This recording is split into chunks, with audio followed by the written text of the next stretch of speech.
Vamos estudar como procedem os principais cálculos de concentração. A concentração comum é obtida pela simples relação entre a quantidade do soluto, a massa em gramas, e a quantidade da solução, o volume em litros. As unidades mais utilizadas são o grama por litro e o miligrama por mililitro. Abaixo, alguns exemplos de concentração e sua conversão.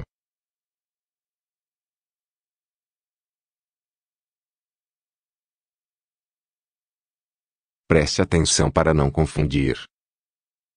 Os símbolos utilizados são os seguintes. O M minúsculo para representar a massa.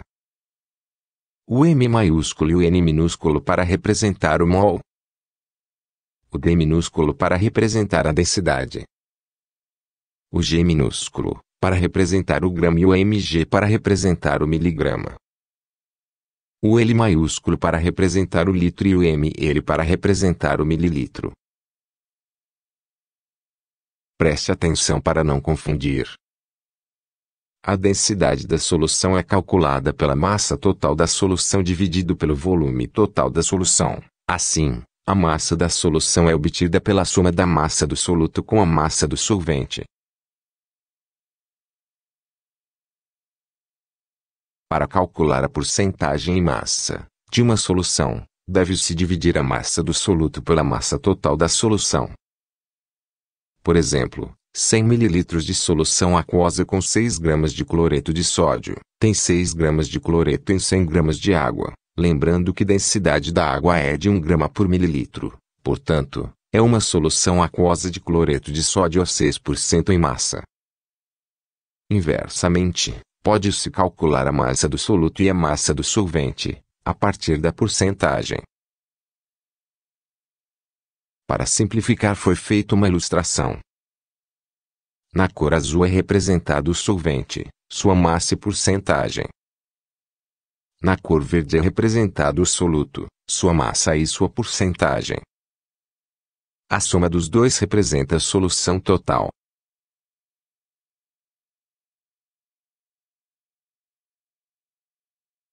Para calcular a massa do soluto e do solvente, podemos relacionar a porcentagem em massa com a densidade da solução.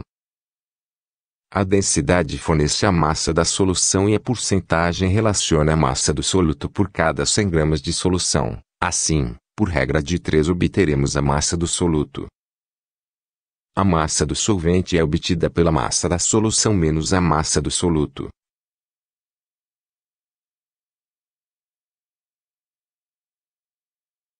O mol é a unidade oficial de se expressar a quantidade de matéria. O mol é obtido a partir do cálculo da massa molar da substância.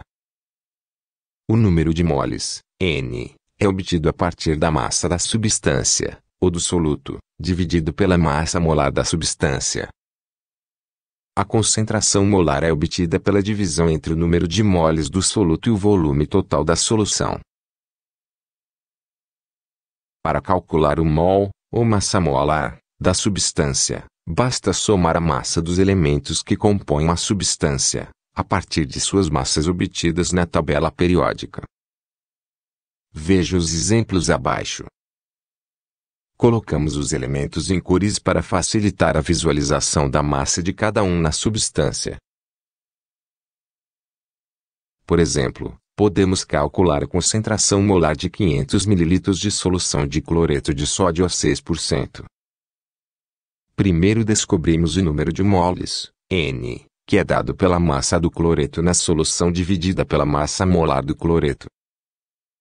Depois, dividimos o valor de N obtido, pelo volume da solução. O mesmo cálculo pode ser feito para qualquer solução.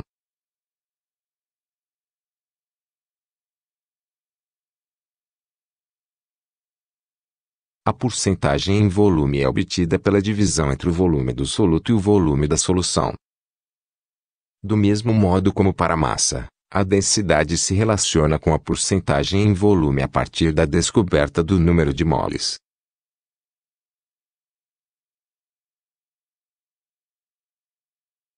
Existem solutos em concentração muito pequena com relação ao meio em que estão dispersos, Na natureza é comum encontrarmos quantidades muito pequenas de certas substâncias, chamadas também de traços, cuja representação não pode ser dada em termos de centenas. Por isso, utilizamos a concentração de partes por milhão, para representar parte de certa matéria contida em 1.000.000 da outra.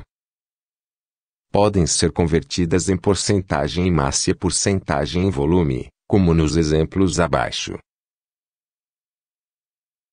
Para ilustrar, veja a tabela de índices de qualidade do ar. Repare nas concentrações de material particulado, MP, e outras substâncias presentes no ar, como ozônio, monóxido de carbono, dióxidos de nitrogênio e enxofre. Estas concentrações são muito pequenas para serem demonstradas em porcentagem, mas podem ser representadas em partes por milhão e em microgramas por mililitros.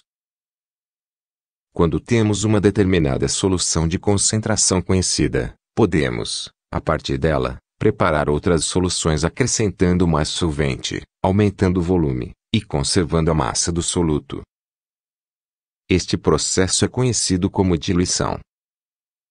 Para calcular a nova concentração da solução diluída devemos tomar por conta o seguinte: a massa do soluto inicial é igual à massa do soluto final, pois o que vai variar é o volume. Então, podemos igualar as duas fórmulas que calculam a massa do soluto, já que ela não varia, e calcular a nova concentração ou o volume desejado. Assim, concentração inicial vezes volume inicial é igual a concentração final vezes volume final.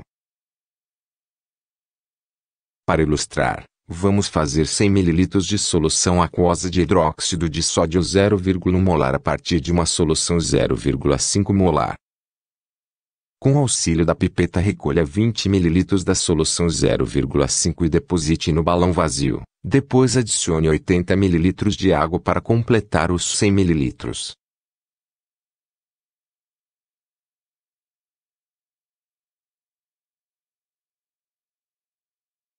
Para concentrar uma solução, ao invés de adicionar solvente, vamos retirar o solvente, evaporando. Para fazer 100 ml de solução de hidróxido de sódio 0,4 molar, a partir de uma solução 0,1 molar, vamos precisar de 400 ml da solução 0,1 molar e evaporar 300 ml.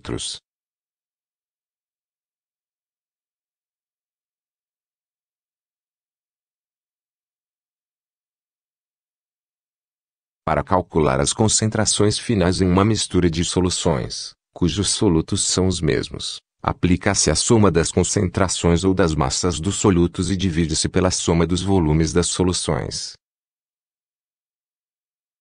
Para calcular as concentrações finais em uma mistura de soluções, cujos solutos são diferentes, e não reagem, deve-se observar que as quantidades, inicial e final, dos solutos, permanecem inalteradas, e na prática, é como se tivesse havido uma diluição em relação a cada solução. Assim, basta aplicar a equação da concentração, igualando as soluções, e não esquecer de que o volume final será a soma do volume das duas soluções.